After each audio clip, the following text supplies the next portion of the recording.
Pension కోసం ఎదురు చూస్తున్న వారికి ఇది చాలా ముఖ్యమైన సమాచారం. ఈరోజు ఇప్పటికే 24 మందికి పెన్షన్ చెక్కులైతే అందజేశారు. కానీ పాతగా అప్లై చేసిన ప్రజాపాలన దరఖాస్తులకు ఇప్పుడు పెన్షన్ వస్తుందా? అసలు ఎవరికి పెన్షన్ మంజూరు అవుతుంది? ఎప్పటిలోగా అందరికీ పెన్షన్లు వస్తాయి? ఈ వీడియోలో పూర్తి వివరాలు తెలుసుకుందాం. నిన్న ముఖ్యమంత్రి రేవంత్ రెడ్డి గారు ములుగు జిల్లా తాడ్వాయి మండలం మేడారంలో కొత్త పెన్షన్ల పంపిణీకైతే శ్రీకారం చుట్టారు. 24 మందికి కొత్త పెన్షన్లకు సంబంధించినటువంటి ప్రొసీడింగ్ పత్రాలను మరియు చెక్కులను అందజేయడం అయితే జరిగింది. ఈ సందర్భంగా ఆయన మాట్లాడుతూ వితంతువులకు, ఒంటరి మహిళలకు, వికలాంగులకు, గీతా కార్మికులకు, నేతా కార్మికులకు, డయాలసిస్ పేషెంట్లకు, పైలేరియా బాధితులకు కొత్త పెన్షన్లను అయితే మంజూరు చేయడం జరిగింది. ఈ పెన్షన్ల కోసం అర్హులైనటువంటి వాళ్ళు అందరూ కూడా దరఖాస్తు అయితే చేసుకోవాలని చెప్పడం జరిగింది. అయితే ఈ నెల 31వ తేదీలోపు టైం ఇవ్వడం జరిగింది. కానీ వితంతువులకు, ఒంటరి మహిళలకు ఆయన ఒక ముఖ్యమైన సూచన అయితే చెప్పడం జరిగింది.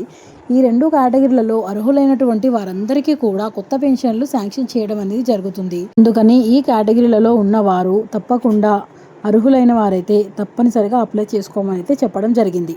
అయితే మిగతా వారికి అప్లై చేసుకున్నటువంటి వారికి ఎప్పుడు కొత్త పెన్షన్లు వస్తాయి అంటే శాంక్షన్ అవుతాయి అని అంటే ఈ నెల 31వ తేదీలోపు అప్లై చేసుకునే టైం ఇచ్చారు. కాబట్టి అప్లై చేసుకున్న వారందరికీ వచ్చే నెల సెప్టెంబర్లో పరిశీలించి అంటే గతంలో ఇంతకుముందు ప్రజాపాలనలో అప్లై చేసిన వారిలోంచి అర్హులను కూడా ఎంపిక చేసి టోటల్గా 2,25,000 మందికి కొత్త పెన్షన్లను అక్టోబర్ నెలలో ఇవ్వబోతున్నారని అధికారికంగా అయితే తెలియజేయడం అయితే జరిగింది. అయితే ఈ నెల 31వ తేదీలోపు కొత్త పెన్షన్ల కోసం మీరు తప్పకుండా అప్లై చేసుకోండి. ఇంకొక ముఖ్యమైన విషయం ఏంటంటే గతంలో అప్లై చేసుకొని సరైనటువంటి డాక్యుమెంట్స్ని సబ్మిట్ చేయనటువంటి వాళ్ళు ఉన్నట్లయితే మీ గ్రామీణ ప్రాంతంలో ఉన్న వాళ్ళైతే మీ విలేజ్ సెక్రటరీ దగ్గరకు, అదేవిధంగా పట్టణ ప్రాంతాల్లో ఉన్నట్లు అయితే మీ వార్డ్ ఆఫీసర్ దగ్గరికి వెళ్ళి మీ పేరు ఉందా లేదా అనేది చెక్ చేసుకోండి. మీరు అన్ని సర్టిఫికేట్స్ అప్లికేషన్ ఫామ్కు జత చేశారా లేదా అని ఒక్కసారి అడగండి. మీరు జత చేసినట్లయితే అంటే కరెక్ట్గా జత చేసినట్లయితే మళ్ళీ అప్లికేషన్ చేసుకోవాల్సిన అవసరం అయితే లేదు.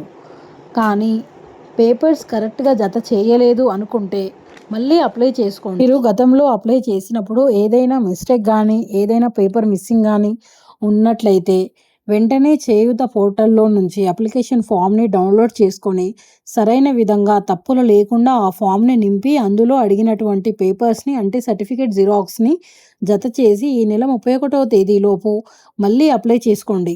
ఎందుకంటే వీలున్న తొందరగా ఇప్పుడు కొత్త అప్లికేషన్స్ వాళ్ళందరికీ పెద్ద శుభవార్తనే చెప్పాలి. నేను చెప్పిన ఈ ఇన్ఫర్మేషన్ అందరికీ క్లియర్గా అర్థమైంది అని అనుకుంటున్నాను. సో మన వీడియో కనుక నచ్చినట్లయితే ప్లీజ్ లైక్ చేయండి. ఇంకా ఏమైనా డౌట్స్ ఉంటే కామెంట్ చేయండి. కామెంట్స్ అన్నిటికీ రెస్పెక్ట్ ఇచ్చి రిప్లై ఇస్తాను.